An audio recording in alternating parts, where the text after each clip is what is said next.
Hello and welcome to another episode of On Fire on Daily Mirror Online. This is Easwaran Rutnam. Our guest today, joining us via Zoom, played a very critical role during the war in Sri Lanka, a role which even drew him criticism, with some accusing him of being biased. As Norwegian peace envoy, he mediated between the government and the LTTE, but in the end, his attempts by many others to ensure the peace process continued failed. Erik Solheim, welcome to the program. Thank you so much. I'm always happy to be with great people from Sri Lanka. So, Mr. Solheim, let me start off.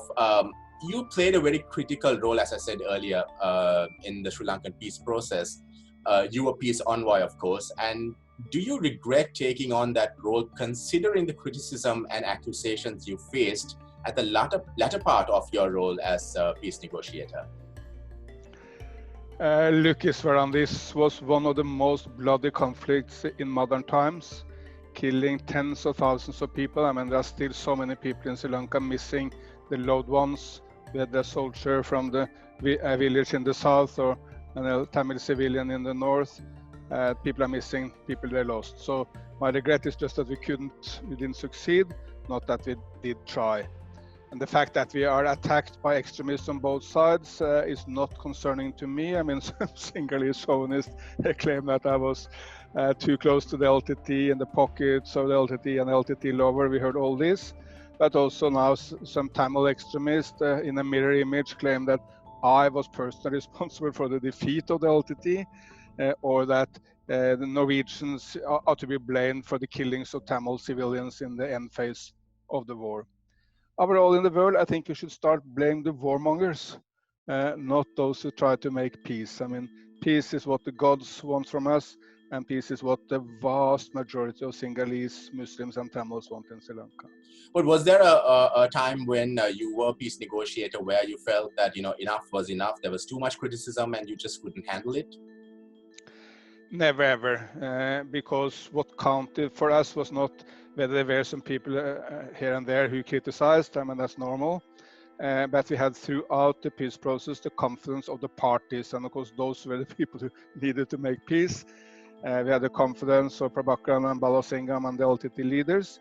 We also had the confidence of Chandrika Kumaratunga, Ranil Wickremesinghe, and Mahinda Rajapaksa, all the key leaders on the Sinhala side or the state side. So as long as they had confidence in us, it didn't bother us that much if there were some critics here and there. So based on your internal discussions with the LTT, did you ever think the LTT was genuinely committed to peace? Absolutely, and here there is a misconception in the south, because please recall that LTT sued for peace at the peak of the power. LTT never before nor later was as strong as in 2000, 2001. They had overwhelmed the Elephant Pass. They were very, very close to overtaking the entire Jaffna Peninsula, and they were just beaten back in the last moment because of Pakistani help to the government. And they had destroyed the Sri Lankan economy with the attack on the Bandaranaike airport. So it was at the peak of the strength that the LTT sued for peace, which of course showed that they were absolutely genuine. However, whether they were ready to go all the way to a federal settlement, which was the only end result of a peace process, you may question. I think Prabakaran sued for peace, wanted peace, were ready for peace, but he should have done a lot more to accept the only compromise which was available, which was federalism. But there were allegations the LTT used the peace process to regroup and strengthen their military capabilities. And Norway was accused back then of helping the LTT procure arms as well. Is there any truth to those claims? Absolutely no, of course. I mean, we were not giving gifts to or taking gifts from any side. But more importantly, this is also another misconception in the south, because the Sri Lankan army strengthened itself more during the peace process than the LTT, which we also saw when we came to the final days of the war in 2007 to 2009. And the reason is very obvious. It's much more difficult to keep a rebel army at a time of peace than to keep a government army, because the resources of the government is much stronger. Sri Lanka, of course, also had broad support from nearly all governments in the world, whether it was India or US or China or the European powers. They all wanted peace, but if they had to make the choice between the LTT and the government, they were all on the government side. So the government strengthened its position from 2002 until 2006, 2007, not the LTT. And how was it dealing with the government back then? How was it dealing with then President Mahinda Rajapaksa and then Defense Secretary Gotabaya Rajapaksa? Mahinda came into power as president in 2005. I don't think he had any clear plan as to how to handle the peace process, and he listened to our advice. But we have to be fair to him. He also got into a difficult position because Prabakaran made life difficult for him at the time when the LTT started all these roadside bombs killing Sinhalese soldiers in the north. Prabakaran and Mahinda had 2 rounds of talks through the proxies in Geneva, which were completely organized and unsuccessful. But at the time, we tend to forget this by hindsight.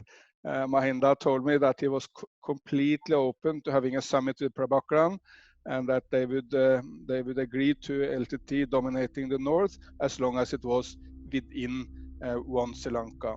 What Mahinda didn't want at the time was a long, protracted peace process, which he felt would undermine his political position in the south. So situation in 2006 was very, very different from what we anticipate today. And I think it was probably the last missed opportunity for peace. So when you say Mahinda Rajapaksa was ready for a summit with Prabakaran, was that message communicated to Prabakaran as well? Absolutely, of course. I mean, none of this we made public at the time, but now it's 15 years later, so I think we can speak openly about this. There were 2 different approaches to the peace process. The LTT from the very beginning wanted a step-by-step approach, winning confidence and making different acts of both sides which could promote peace, while the government wanted to move much faster to the end discussion, which was, of course, what sort of autonomy, self-rule, self-government, self-determination, you choose the word, what sort of self-determination will Tamil have within one state of Sri Lanka? Of course, a separate state was never on the cards. That could never be the result of the peace talks, but nor, of course, a unitary state where everything was run from Colombo. So obviously the compromise had to be something in between, which is federalism. And I think Sri Lankans should relax. You can just watch across the bay to India. Federalism is working very well in India. Look to the fact that India has any number of religions, any number of poor people, right people. Is one of the most complicated places on earth. But there has been very little violence in India, very few wars in India. Why? Well, there is federalism. The state of Andhra Pradesh, where people are speaking Telugu, or the state of Kerala, where people are speaking Malayalam, they have a lot of powers to run their own affairs without interference from Delhi, while at the same time, of course, being part of the Union of India. So could India maybe have played a bigger role in this whole conflict back then? India was a firm supporter of the peace process throughout. They always said there is no solution to this conflict except a negotiated settlement. Only in 2008, around September, the Indians started to change their opinion, thinking that it could be a military settlement, meaning that the Sri Lankan government could win the war. But up to that point, India was firm in its belief that the result needed to be a negotiated one. True, India provided military and other logistic and other support to the government in the final phase of the war. But throughout the peace process, as long as a peace was realistic, India supported peace, no doubt, absolutely no doubt. And looking back, what could Norway as peace negotiator have done differently to ensure the lives were saved and the war came to a peaceful end? course, we have spent a lot of time trying to reflect on that issue. It's also well covered in the main book about the peace process, Mark Salter's book to end the civil war. I believe there were two main obstacles to peace. One was the lack of cohesion in Colombo. At the time, of course, there were two main parties, Sri Lanka Freedom Party and United National Party. They were fighting every issue. It's not like if Chandigarh did something, Rana would support or vice versa. So the conflict between the two made it very, very difficult to make a real offer to the LTT. And it made it also difficult for the LTT to believe that if they agreed to, say, federalism, that it could be carried by the two main parties in Colombo through a referendum. So we could not resolve the issues between the two main parties in Colombo, but maybe we could have worked even more closely with India and others who could have done that. And the second mistake was that we were not able to convince Prabakaran at the end that federalism was a solution to the conflict, and we should have been allowed to speak a lot more to Prabakaran, because I was probably the one non-Tamil in the world who met him most often, but very, very few foreigners met Prabakaran. For the last couple of decades of his life, as far as I know, he never met any Sinhalese. He once met a Muslim delegation headed by Rauf Hakim, and he met a very limited number of foreigners. That gave him a very wrong perspective on the world, in my view. He didn't really understand the outside world. And if we had been allowed to spend more time with him, and if we allowed more foreigners to speak to him, it would have been more easy to convince him that he also needed to compromise. Both sides need to compromise if you want a peaceful settlement. And talk to us a little about Prabakaran. You had so many meetings, as you said, with him. How was he as a man? Was he this person who was really set mostly on just fighting his way out of this, or was he someone open to enjoying what the other Sri Lankans and the world enjoyed back then?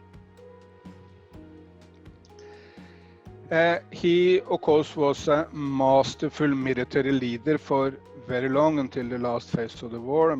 You cannot object to that. The LTT is the only non-military, non-state group in the world who has established its own air force, its own naval forces, and with small resources overrunning Sri Lanka in the Elephant Pass or stopping the offensives the government applied in the north. So until the last phase, he was brilliant military mind. His political understanding, unfortunately, was much less than this. He had very little understanding of the South, meaning the Sinhalese situation, very little understanding of India or the outside world.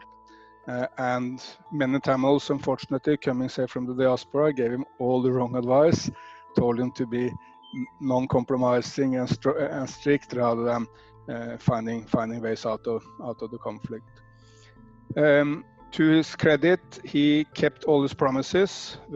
Whenever he promised to stop terrorism or stop military actions, he stopped the day after, and he had full control over his forces. Balasingham was his main confidant and main advisor, and as long as he listened to Balasingham, nearly everything got right. When he didn't listen to Balasingham, he got it wrong. And when it comes to his personality, he enjoyed food. He was claimed to be a good cook, and we had very nice meals together. But he was a kind of guarded person, so it was not easy to really become close to him in the same way that you could be with, say, Chandriga, which is a fantastically open-minded personality which want to cram you and have a party with you. And you recently tweeted saying you knew the thinking of then LTT peace negotiator Anton Balasingham than most others.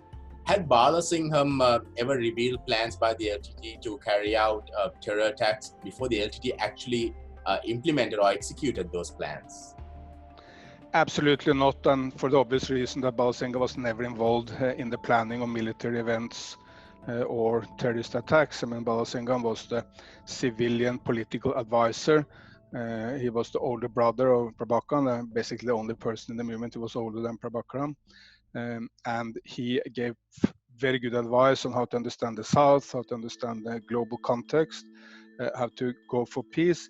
At the end of the day, Balasingham was the bedrock of the peace process. I mean, he was the person who really moved it forward, but he was not involved in military affairs.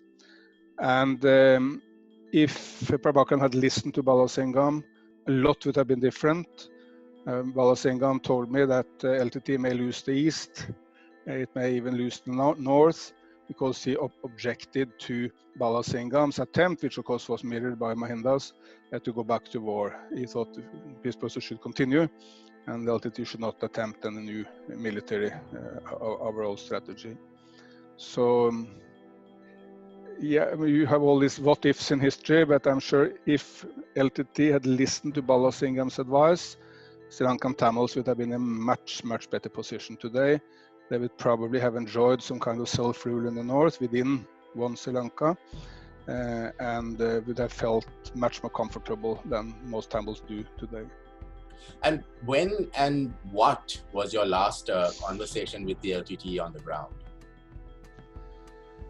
Our last conversation we can date very specifically because it was the 17th of May 2009. It was the Norwegian National Day, so we had huge celebrations here. And then Poli Devan, the head of the Peace Secretariat of the LTT, called us and he said, "Hey, this has now come to an end. We want to surrender to the Sri Lankan army. Can you help us?" And we said, it's far too late for us to give you any help at the battlefield. That can never be done. I mean, that should have happened earlier, but leave that aside. At this point, we can do nothing. We advise you to hoist a big white flag. If you have some loudspeakers, maybe you can make your intention to surrender clear by loudspeaker, and then we will inform the Sri Lankan government about your intention, yours and Nadesan, who was the head of the political wing of LTT, their intention to surrender. We informed the government. Others did the same. There were some Indian parliamentarians who were also involved and some embassies. So the government was very properly informed about this. The day after, we got the message that both Poli Devan and Nadesan had been killed. Because I do not know the exact circumstances as to what happened, but it's very hard to believe that they were not just killed by cold blood by the Sri Lankan army. And do you think, which is of course an act of war crime, and if people want to surrender, they should be allowed to surrender and then taken into custody, and if that was the decision, they should have been brought to court. And from the information that you had, do you know if Prabakaran also surrendered, or he was just killed in fighting? I have no information about that, but it seems all indications are that both he and his family was killed in around the 18th of May at the very end of the conflict. What's of course interesting is that a few months earlier we made an offer which I still believe could have resolved the problem at the time. The offer was backed by the United States, the United Nations, by India, so it was a very strong offer. That was an offer to Prabakaran to get an organized end to the war. We told him, hey, you are losing. There's no way you can win this. I mean, the territory is shrinking and your army is going down the drain by the day. Let's find an organized end to the war. Every Tamil civilian, every LTT cadre, whether they're privates or officers, names will be taken, photos will be taken, they will be registered, they will be taken by ship from northern Sri Lanka, and people will either go to the south or they will go abroad, and we will have the backing of the big powers like India and the US to make sure that no one is harmed after they have handed themselves over. For some time, we were confident that this may work, but at the end in April 2009, Prabakaran rejected this plan. And after that, of course, we know then that at the moment I don't think there's any key leader of the LTT who survived, and of course, thousands upon thousands of civilians and others died. And they were killed by the Sri Lankan army, for sure. The shelling and indiscriminate killing was completely unacceptable. However, Prabakaran could also have resolved it if he had accepted this compromise formula. Looking back, Sri Lanka today is rebuilding since the war. Do you think military action may have been the best solution, considering the fact that the LTT was not giving in either? First of all, we should celebrate peace because peace is very, very important. People are at least able to restart their lives. But I don't think a military solution was the right one. I think a compromise should have been found. And we need to remember that the main political issue which has torn apart Sri Lanka for the last 50 years is not yet resolved. There's no Tamil self-rule, self-government, self-autonomy, self-determination, whatever term you want to use. Tamils feel second-class citizens in the Sri Lankan state.